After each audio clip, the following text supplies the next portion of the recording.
যে কাজ একমাত্র আল্লাহ ছাড়া আর কারো সাথে করা যায় না,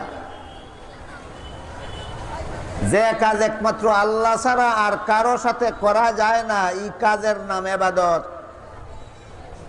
বলেন, মাথা নত করা একটা কাজ আল্লাহ ছাড়া আর কার কার দরবারে করা যায়? করা যায় না। কাজে আল্লাহর দরবারে মাথা নত করা ইবাদত। দোয়া আল্লাহ ছাড়া আর কার কাছে করা যায়? করা যায় না। কাজে আল্লাহর কাছে দোয়া করা একটা ইবাদত।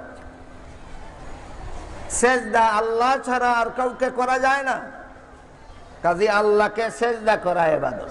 বুঝলেন ইবাদত কারে কয়? যেই কাজ আল্লাহর সাথে ছাড়া আর কারো সাথে করা যায় না, এমন কাজ আল্লাহর বেলায় করার নাম ইবাদত। হুবহু এই কাজটাই যদি আল্লাহ ছাড়া অন্য কারো সাথে করে